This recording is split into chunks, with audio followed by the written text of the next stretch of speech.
Halo, Assalamualaikum warahmatullahi wabarakatuh. Kembali lagi bersama saya di channel Muhammad Zamzami.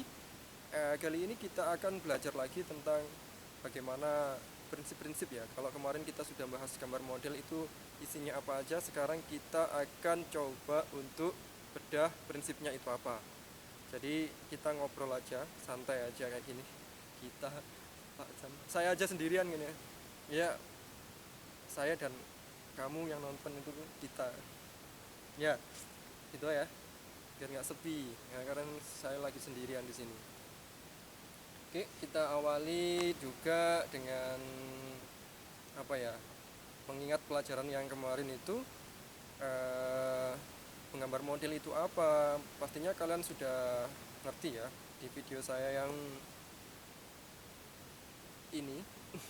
Pasti kalian sudah ingat gambar model apa. Jadi kalau misalkan gambar model itu harus kalian lihat eh, objeknya, kemudian harus kalian amati, kemudian kalian gambar. Itu namanya gambar model. Harus disesuaikan dengan jaraknya juga, seberapa jauh. Tapi belum saya jelaskan tentang lebih jauh, sebagaimana jarak yang harus kita ambil atau tidak. Itu nanti saya bikinkan video lagi untuk pertemuan yang akan datang. Yang penting pertemuan kali ini kita membahas tentang prinsip-prinsip menggambar model. Jadi kalau prinsip-prinsip kita ngomongin prinsip itu ada beberapa prinsip yang harus kita ketahui ya, atau kita pahami. Misalkan kayak prinsip-prinsip di dalam menggambar model ini, yang pertama itu ada prinsip komposisi ya. Prinsip-prinsip menggambar model itu ada komposisi, ada juga proporsi, keseimbangan, kesatuan. Nah, di dalam prinsip-prinsip itu kita coba untuk ngobrolin tentang bagaimana komposisi asimetris, kemudian proporsi itu apa, kemudian keseimbangan itu apa gitu kan. Kemudian unsur-unsur di dalam menggambar model itu juga harus kita pahami, karena unsur-unsur itu juga penting. Kalau unsur-unsur itu apa, nah, kita coba gali lebih dalam, kita obrolin lebih dalam. Dan kalau kita bisa lebih sharing di kolom komentar itu lebih enak, nanti bisa komunikasi aja kita ya. Misalkan kalian mau membenerin materi yang sudah saya sampaikan, ada kekurangan bisa dilengkapi. Kemudian kalau ada kata-kata yang kurang pas, coba diingatkan, bisa kita belajar bersama. Yang penting kita saling melengkapi, saling apa ya istilahnya, kita itu saling bahu membahu menuju keberhasilan dalam berkarya seni ya. Kita bedah lagi buku ini, seni budaya ini gimana sih caranya untuk belajar ini. Saya itu suka gambar tapi nggak ngerti teorinya, ini susah. Jangan lupa klik like, share, komen, dan subscribe ya. Bagi yang belum, nyalakan lonceng terutama, biar kalian nggak ketinggalan video-video dari saya. Insya Allah bermanfaat. Kita lanjut ke prinsip menggambar model. Kalau kalian mau baca ya silakan disimak. Kalau saya ini juga lagi baca juga. Jadi satu, prinsip-prinsip menggambar model. Yang pertama, proses menggambar model memerlukan pengamatan objek yang digambar secara baik. Memerlukan pengamatan, jadi harus enak dilihatnya. Kemudian nggak jauh-jauh, nggak dekat-dekat, gitu ya.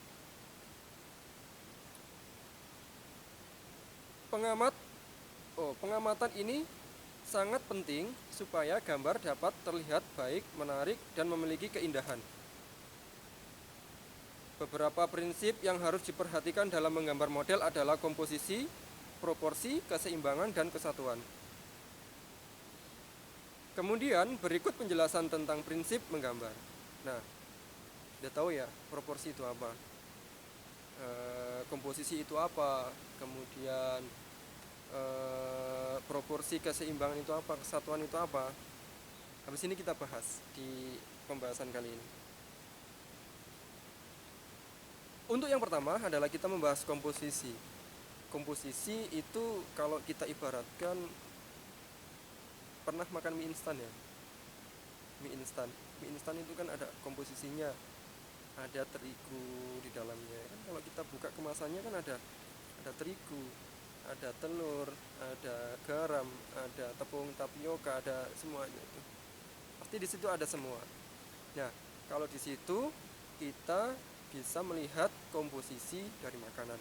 Namun kalau di sini kita lihat komposisi-komposisi dari berkarya seni. Dalam satu bidang, atau nanti saya buatkan video dalam bentuk gambar sama ada suara saya, kita gambar bareng. Nanti akan saya jelaskan lebih lengkap di sana. Kita mengimajinasikan dulu ya, ngobrol-ngobrol aja. Prinsip-prinsip ini, yang pertama komposisi itu dalam satu bidang. Ini bidang namanya. Maaf ya. Ini bidang. Kotak ini namanya bidang. Bidang persegi panjang. Sekarang bayangkan pikiran kalian adalah menggambar di buku gambar A3 atau A3 atau A5, A4 boleh. Tuh. Kemudian komposisi merupakan cara menyusun dan mengatur objek yang digunakan sebagai model gambar sehingga hasilnya tampak menarik dan indah. Komposisi dapat dibuat melalui bentuk objek gambar, warna objek gambar, jenis objek gambar, dan latar belakang gambar. Jadi komposisi-komposisi itu harus kita sesuaikan dengan objek dan bidang gambar. Warna juga kita sesuaikan juga. Misalkan kita mau menggambar menggambar gunung gitu ya. Kita mau menggambar gunung tapi bidang kita cuman kecil, kita gambarnya kebesaran gini aja. Itu nggak masuk juga itu ya. Not in kalau bahasa kalian kan. nggak apa ya, terlalu, nanti jadinya terlalu besar, jadi itu nggak bagus untuk gambar kalian. Jadi gimana caranya? Nah, setelah ini komposisi ini ada 3 macam. Nah, komposisi metris, komposisi asimetris, komposisi sentral. Jadi mengkomposisi itu menyusun sebenarnya, atau menata, menggabungkan, apalagi ya udah itu aja, menata, menyusun, menggabungkan, menyesuaikan ya enggak, kalau menyesuaikan, menata, menggabungkan, kemudian menyusun, itu aja. Sehingga pada komposisi itu kita terlihat enak terlihat enak dilihat ya. Jadi pandangan kita itu seperti apa ya, seperti tidak rancu atau tidak berantakan kalau kita lihat objek-objek yang sekiranya kalian bikin. Ada buah apel, ada buah mangga, buah kedondong, buah pepaya, buah semangka yang besar-besar itu kalian susun aja, kemudian kalian gambar. Tentunya teknik menyusunnya itu ada. Jadi di mana ada yang sentral, terpusat, kemudian ada juga yang asimetris, ada juga yang simetris. Itu nanti ada teorinya masing-masing. Jadi kalau kita bahas kali ini untuk komposisi, kita coba obrolin bagaimana cara menyusun, lebih mudahnya cara menyusun komposisi atau formasi atau susunan. Kalau di sepak bola kan ada susunan pemain 4-4-2, 4-3-2-1 ya, parkir bus 5-3-1 ya. Suka-suka yang nyusun itu ya, yang suka-suka yang bikin nyusun pemain itu ya. Ya tentunya di dalam seni rupa juga gitu. Selain saya menyontohkan tadi kita bikin mie instan, kita juga bayangkan kalau orang tua kita atau ibu kita lagi masak, itu kalau masak nasi goreng, ada apa di situ susunannya? Ada nasinya, ada apa lagi? Ada cabenya, ada kecapnya, ada macam-macam tatanya di piring itu loh. Itu kan menarik ya, supaya kalian mau makan itu kan ya. Ada telurnya, ada apalagi ada sosisnya, itu biar menarik kamu bisa makan gitu. Kalau nggak kayak gitu kalian biasanya rewel makan. Itu kalau kalian, kalau nggak kayak saya nggak. Ya bercanda aja. Kemudian saya mau menjelaskan tentang komposisi simetris.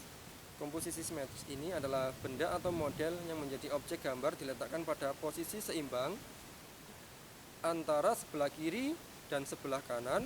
Komposisi simetris memiliki keseimbangan benda yang sama dalam bentuk dan ukurannya. Jadi kalau bahasa Jawanya itu podo. Sisi kiwa, sisi tengen, sisi ngarep buri podo. Ya, itu bisa kalian lihat di halaman 8. Kalau kalian pegang buku ini halaman 8 ini. Seperti ini. Ya, itu.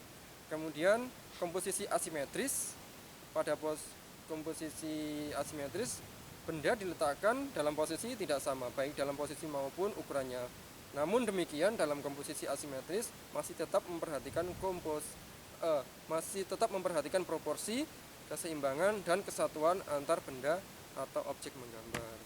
Biasanya ini kalau kita lihat lukisan-lukisan yang disusun pada ini meja makan, ada buah-buahan, ada anggur, kemudian ada juga nasi di situ, lifestyle. Kemudian ada juga yang namanya teko. Itu kan bentuknya macam-macam, ada besar, ada kecil. Biasanya kita menggunakan komposisi asimetris seperti itu. Ini nanti kalau misalkan contoh-contohnya kurang pas atau kurang benar, coba nanti kalian bisa komen di kolom komentar yang benar itu seperti apa. Itu ya. Oke, bentar, pasti kalian bisa. Kemudian komposisi sentral. Komposisi sentral itu komposisi pada pusat perhatian benda atau objek menggambar terletak di tengah-tengah bidang gambar. Menempatkan model diatur sesuai dengan proporsi bentuk model dan diatur seimbang. Selain itu, penempatan benda memiliki kesatuan antar benda. Ya, jadi komposisi sentral itu objek berada di tengah, kemudian ada objek lagi di kanan kirinya, ada objek lagi di sebelah atas bawahnya. Contohnya seperti komposisi sentral. Ya, halaman 8 kalau kalian mau membuat gambar yang sesuai dengan buku ini. Itu ya. Jadi untuk komposisi macamnya ada 3, yaitu komposisi simetris, komposisi asimetris, dan komposisi sentral yang dijelaskan pada buku ini. Namun tidak menutup kemungkinan kalian bisa belajar melebihi dari buku ini, boleh. Kalian memperkaya ilmu kalian, boleh.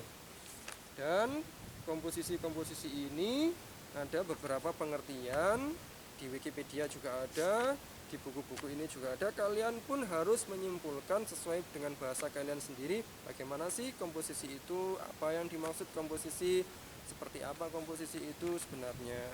Jadi kalau kalian mau belajar, silakan kalian buat atau kalian baca literatur yang banyak.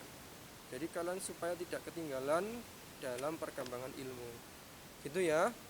Nah, untuk terakhir, siapa-siapa yang mau gambar, misalkan kita pengen gambar, itu jangan lupa kalau menurut komposisi harus didata dengan baik atau bagus. Di internet banyak sekali, di buku-buku yang relevan juga banyak sekali. Kalian juga bisa mengotak-atik susunan-susunan tertentu biar kalian tambah pintar dalam mengkomposisi. Paham ya? Cukup sekian dulu pengertian dari komposisi. Kita ngobrolin komposisi ya, pengertian. Kita ngobrolin komposisi supaya kita menambah wawasan dalam berkesenian. Terima kasih. Assalamualaikum warahmatullahi wabarakatuh.